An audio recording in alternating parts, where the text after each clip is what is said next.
Welcome back to SnowRunner, y'all, and in this video, we are going to be recovering another truck, but this one is a little bit different. Now, supposedly, at least from what I'm told, there is a Chevy 2500 that is stuck on one of the trails a little bit over on the other side of town, and the four-wheel drive is completely gone. Like, it completely stopped working, and they almost made it through a mud pit, but not quite all the way. So, what we did was we got the 3500 out, and we're going to actually get our car trailer hooked up. We've got the winch ready to go, and we're going to drive on up there, pull them out of the trail, and then we're going to load it up on the trailer, get it back to the shop, and see if we can get that four-wheel drive fixed. This thing always roars to life literally in an instant. It never doesn't work. I mean, I feel like that's kind of that's literally the way this truck has always been. Like, there's no situation where this particular 3500 would ever really even let you down. Like, it's almost impossible for this truck to let you down in, like, any scenario. So let's see if we can get lined up here before we go ahead and back up. Almost there. Oh, boy. Now, if you guys are enjoying these recovery RPs, let me know in the comment section down below. And of course, also, if you have any particular ideas or video ideas that you would like to share, please do let me know what those are as well in the comment section down below. So let's go ahead and make our way on out to the main road. We'll make sure to go ahead and hang a left. We could actually, you know what? Actually, you know what we're going to do? We're going to actually make a right so we can follow the Powerline Road. Now, the Powerline Road will actually get us to where we're going a little bit quicker because even though it's dirt and it's a little bit windy, it's actually a pretty direct run to get to exactly where we're going. Who left those there? Don't you know you're not supposed to be littering on the side of the road? God, I don't even know what that is. I know what it is, but out of character, I have no... out of character, I know what that is. In character, I have no idea what the heck those are. All right, so we're just mobbing down this freaking Powerline Road now. This road is so wide that you can just absolutely just send down this road in pretty much anything. Now, if you have a pre-runner or something with some proper speed and a lot of suspension travel, you can rip. I mean, you can absolutely haul down this Powerline Road. It's ridiculous how much speed you can carry down this Powerline Road in something that's not even really designed to go all that fast. All right, let's make our way on down this hill, and we're going to try to avoid picking up unnecessary body damage. I don't know why we picked that up. Oh, I know why. We ran over a blade of grass a little bit too aggressively. Aggressively running over blades of grass is not acceptable, especially in the world of SnowRunner. Now, thankfully, this truck has plenty of suspension travel, meaning it's got more than enough for us to make our way over the edge of this ditch without, you know, getting stuck, getting the truck bound up, really anything like that. Now, this fuel station kind of marks where town pretty much ends, and from here on, it's basically just trails. So what we're going to do is, well, promptly take out that stop sign. Don't worry about that. I am kind of interested in this place. We should consider picking that place up at some point. All right, now, to get that truck out of there, what we're going to do first is we're going to go ahead and drop off our trailer right about here. Now, we'll come back and get it, of course, but the first thing we need to do is we need to get up the trail, and we need to find that Silverado 2500, and we need to get it winched out of there, because again, with the four-wheel drive not working, it is not going to be getting out of there the same way it went in. I mean, this trail system is already very, very gnarly, and especially considering the fact that we're on a tow setup right now. We're not even on a trail setup. I mean, this suspension is pretty stiff for this kind of stuff, so we're going to have to be careful making our way up through here. And as you can see, we're already starting to have a couple of large truck issues. Not the truck's fault, just kind of one of those things that happens when you take a truck this big down a trail this tight. And that's not to say that it's not doing really well, though. This thing is doing awesome. Now, it should only be a little bit further to go before we grab this truck. We're just rolling along in low plus, which is about the fastest you need to go on trails like this anyway. All right, making our way around this right-hander. And over this next hill, I believe it's only a little bit further after that, like only about 100 feet after this or so. You gonna stop moving anytime soon, my dude? Excuse me.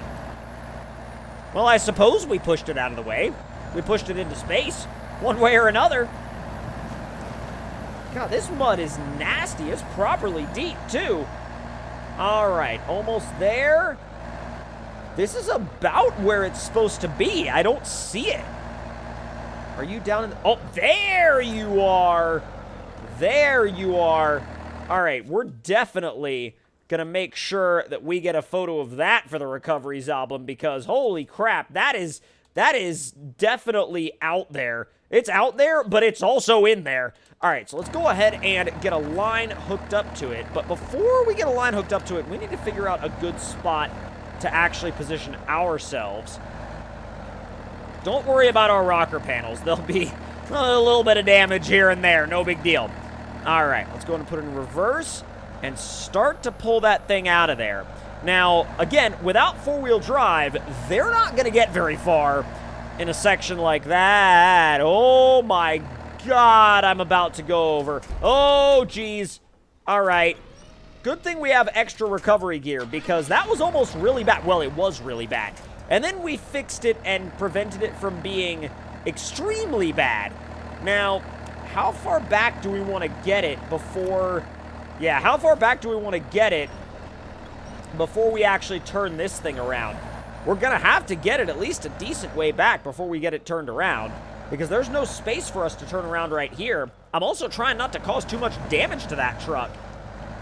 Just a little bit further. Little bit further. Okay, pull you just a little bit further up. Now, I can cut this thing all the way over. And even then, I still don't get the turning radius. The turning radius on this thing is about the size of a small planet.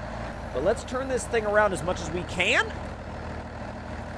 And then we'll use this area to kind of back it into and then move it back over to the left, back up, hook another winch cable to the Silverado, and then we should be able to drag it down the rest of the trail.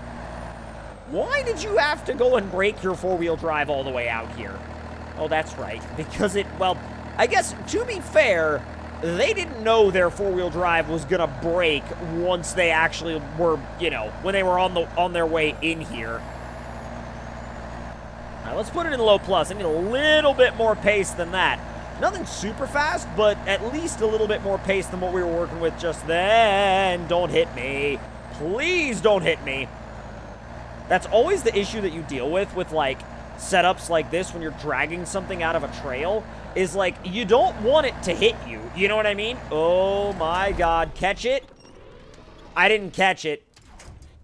Had to winch it back over after the fact. Again, this is why we brought extra recovery supplies in case we needed to recover ourselves, which happens more often than it probably should, but that's okay. All right, once we've got this thing out of here, then we'll be able to get it up on the trailer, although this section is going to be tough. This section is going to be really tough, not because we're going down into it, but because we're pulling something behind us, or at least that's what I thought, because here I am not able to get down. A little bit of a winch adjustment. There we go. And then now you continue to follow me. So as long as we don't flip either truck over coming down this hill, we'll be okay. But already we're in a terrible, terrible scenario. Oh, my God. Oh, this is nerve-wracking. This is actually nerve-wracking. That thing is going to have some body panel damage. I don't know how else we'd be able to get around that thing not having body damage. I mean, it's going to have body damage. Especially coming out of here. I mean, I've got body damage now. What are you stuck on? Because you're stuck on something really bad. Around to the back. And a little bit of a pull. If we could, like, not be stuck on that rock, that would be great. Oh, my God. Oh, my God. Almost there. Almost there. Oh, wow. We finally got it unstuck. That took a lot. Like, that took a genuinely massive amount of pulling. I thought we were going to snap the truck in half. Well, really either one. Because initially I was like, oh, we're going to snap the Silverado in half. And then I was like, wait, we're going to probably snap the newer one and the OBS in half as well. All right, so now all we got to do is get that trailer hooked up to this thing and get that guy up on the trailer, and then we'll be ready to head back to the shop. All right, we've got the 2500 loaded up. We're on our way back to the garage, and we should be able to get this thing fixed up pretty quick. Now, winching it onto the trailer was a little bit weird and a little bit sketchy and a little bit iffy. We got it up there, obviously. It's good to go. But, like, the actual process of getting it up there was kind of sketch, because once I got it out of the trail, I realized that, like, it's basically a stock suspension with some aftermarket wheels and some all-terrain tires. It's, like, nothing crazy. So it's fairly low to the ground compared to something like our lifted OBS dually. I mean, our lifted OBS dually is pretty freaking huge. Come on, roll into the power. Let's go. There it is. Once it finally gets up into 6th, it properly moves out. All right, making our way up. We should start slowing back down here just to make sure we don't run into any issues. Not bad. And I'm just going to try to make sure that that trailer doesn't go off the road. Although, the only thing that I wish was a little bit different about this truck is I wish it had a touch more steering angle, because the amount of steering angle that it has right now is not a lot. And I know that trucks like this in real life are not going to have that good of a turning radius anyway, but I feel like it could do with just a few more degrees of steering angle. I feel like it would help this truck out a lot. Just making our way down the main hill. And as soon as we get this truck into the garage area, oh my God, that started sliding out a bunch. Although the funny thing is, due to our lack of steering angle, the fact that it started to push us down the hill actually helped us turn. So in a weird roundabout way, it kind of helped us, I guess. All right, let's go ahead and get this thing backed up to that door. Once we get it backed up to the door, we should be good to go. My only question is, with this trailer, is it going to actually kind of cooperate with us or not? Because sometimes it's definitely not. Okay. Sometimes it does, and sometimes it absolutely does not. Oh, wow. We are so off already. Because, like, it does not start to rotate. Even if you've turned the complete opposite direction, something to do with the way, like, with the way that trailer reacts to, like, weight in this game, even if you're turned the complete opposite direction, the trailer will still go basically the same path it was going before. Like, look, and I think it's also due to this truck's overall lack of steering angle. So let's go into reverse, and let's just try to keep it as kind of in the middle ground as possible. There we go. Easy. Not particularly good. Oh, boy. Not particularly good, but you know what? It's kind of sort of near the door. So we're going to go ahead and unpack it, change trucks, and we're going to go ahead and get this thing into the shop. And now we'll be able to dive into the 4-wheel drive and get this thing fixed up ASAP. But if you guys enjoyed this recovery RP, make sure to let me know your thoughts and opinions in the comments below. Hit the like button if you enjoyed, subscribe if you're new, and I will see you guys next time.